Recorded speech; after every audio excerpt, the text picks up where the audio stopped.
All right, good Saturday evening, everybody. We've got some storms, of course, headed our way. We've been advertising the system now for several days, and it is right on schedule, moving through Saturday night into Sunday.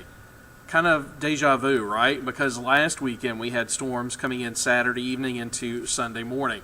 These storms are going to be a little bit later in the night than those storms from last weekend, so I'm thinking this is mostly going to be during the overnight hours after midnight until about daybreak on your Sunday. But have a couple of different ways to receive weather warnings during the overnight hours, a way that's going to wake you up, because most of us are going to be asleep when the worst of the weather is moving through, although it's going to be loud when it comes through. I'm expecting heavy rain, lots of thunder and lightning overnight.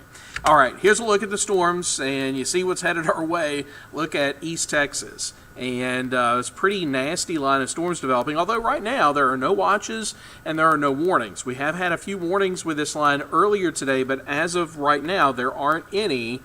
But there's a potential for that in the warm sector of this frontal system, which is going to be sliding across South Louisiana and South Mississippi as we get into the overnight hours. So here's a look at Live IMAX 12 right now. We've had some rain earlier in the day, but so far in the Jackson area, it's only amounted to less than 1/10 of an inch of rain. We're going to get a whole lot more than that as we go through the overnight.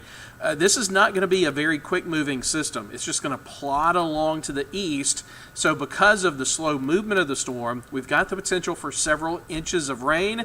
Because of that, there's going to be a potential for flash flooding, especially in the western and the southern part of Mississippi. So get ready for that overnight. Here's a look at what's happening. There is actually one flash flood warning. There you can see that green polygon in East Texas. And that is what's going to be most likely in Mississippi when we get into the overnight and early Sunday morning. That's our number one threat with this. And then we can go down the line. The number two threat is going to be potentially damaging straight line winds of 60 miles per hour or better. There could be an isolated tornado. I think that is most likely farther to the south of us. Let's say East Texas, South Louisiana, from Houston back up to Alexandria. But we can't rule that out in our southern counties. So we'll be on the lookout for that. And then there could always be some large hail up to about quarter in size and lots of dangerous lightning accompanying that squall line.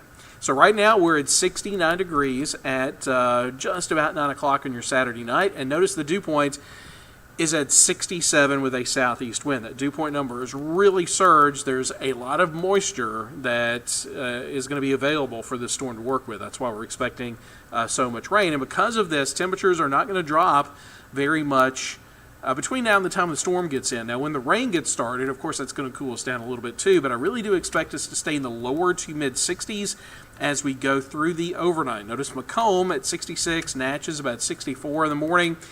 And then tomorrow, because we're going to see rain in the morning and then clouds for much of the rest of the day, there's not going to be a big warm-up. Now, the clouds and the rain are going to be over our eastern counties longer, so that's where it's going to be coolest for most of the day. Spending most of the day actually in the 60s to maybe barely 70 degrees in our eastern counties from Carthage back down to Forest and Laurel. Now, the farther west you go, we've got the potential to break into a little bit of sun late in the afternoon. So that's why it's going to be a little bit warmer along the river, mid-70s from Vicksburg down to about Natchez. All right, here's the way this system is going to progress. Notice it is going to move through during the overnight and early tomorrow. Then it continues to head to the east, and high pressure is going to come down into the Gulf behind that system. But there is still going to be some wraparound moisture around that area of low pressure, so we could see some spotty showers and cloud cover even early next week on Monday and Tuesday, although the main event obviously is tonight. So let's take a look at the timing of the rain. This is 10 p.m. So right now it's 9 o'clock. This is about an hour from now. This is what our model is suggesting. There's a lot of different models that we look at. This is our in-house model, and it's pretty good at the timing of these storms. So it's saying that the line of storms is going to line up along the Mississippi River from Greenville down to Natchez just after midnight at about 1 o'clock, and then it's just going to plot to these. It's going to take all night for this to get from one side of the state to the other side of the state. So 3 hours later, it's only moved from Vicksburg to Jackson. So that's why we're expecting a lot of heavy rain. So it's going to be lined up along the I-55 corridor around 3, 4 o'clock in the morning, and then it's going to take another 3 hours for this to make it towards the Pine Belt and the I-59 corridor from Hattiesburg back over to Meridian. And it looks like it's going to hold together pretty well, especially farther south. That's where the most robust storms are going to be.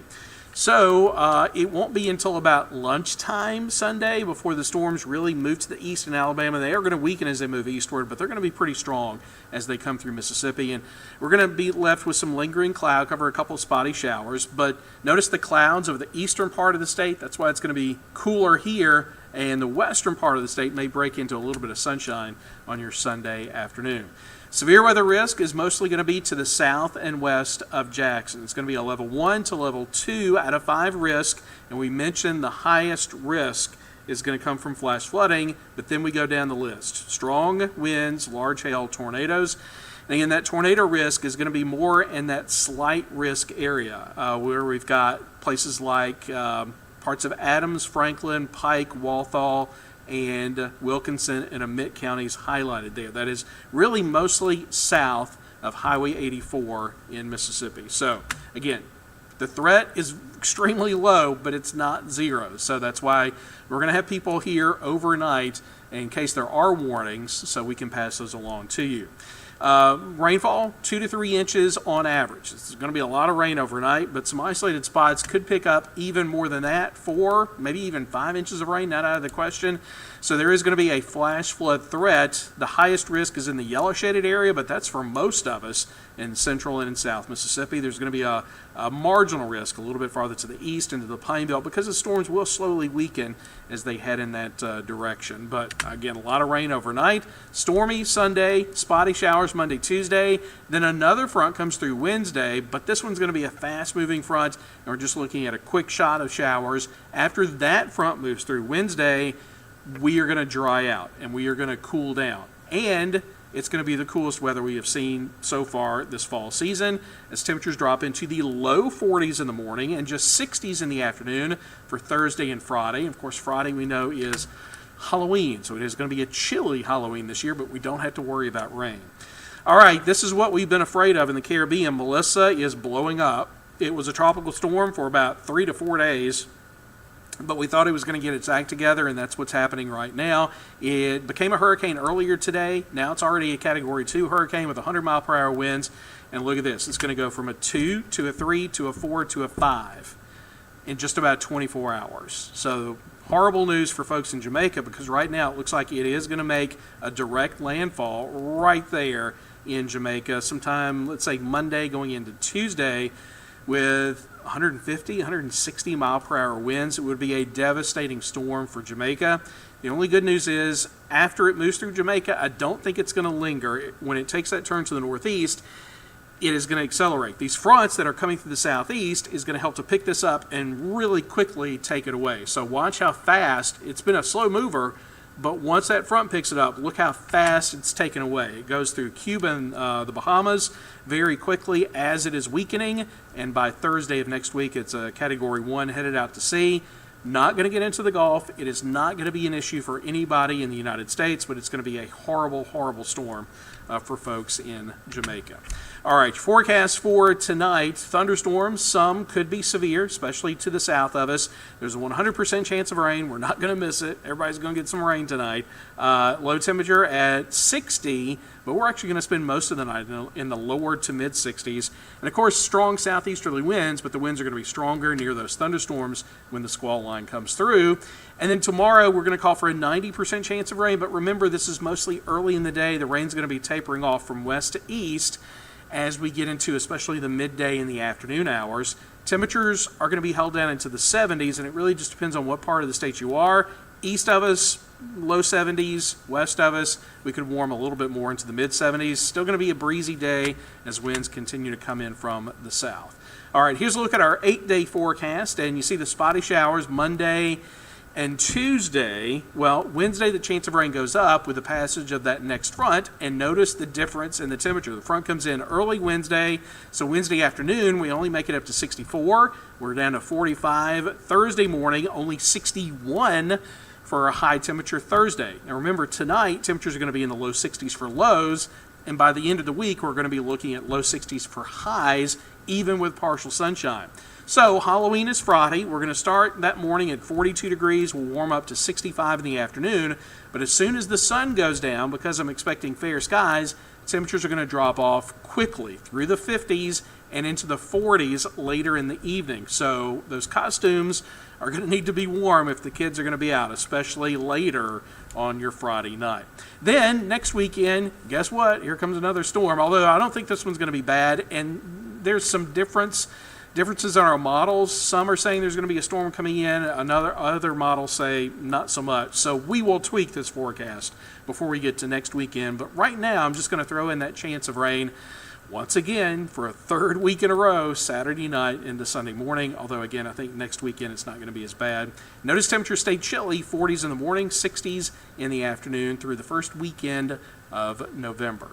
All right, that is your weather update for this evening. Again, we're going to have the team here tonight. So at midnight, meteorologist Austin Powell and Megan Hanna will be here through the overnight to get you through the storms. If the worst happens, hopefully nothing will happen with the storms, but we just got to be prepared in case something does. And then Roberto Zamora and potentially Gracie Morris, and is going to be here first thing in the morning in case the storms do linger into the daylight hours on your Sunday. And then Austin's going to be back on Sunday night. So all of our Mets are going to have updates for you throughout the overnight and into the day Sunday as the storm is moving through. So continue to watch the space for more updates. And then, of course, we welcome you to follow us on our social media accounts. Just look for us on Facebook and on X. For me, it's Ken South WJTV. Give me a follow there, and you'll get those updates delivered directly to you. And again, one of the ways you can get weather warnings is to download the free WJTV weather app. Again, it's free at the App Store. You'll get those warnings delivered to your smart device. And if you have our news app, if we do have to do wall-to-wall continuous live coverage, if there's a tornado warning, you can watch us on the news app. So you don't have to sit in front of your TV. You can actually go to your safe spot and watch us there. All right, so that is it for tonight. We'll be here all night, keeping you posted about what's going to happen. All right, make it a good one.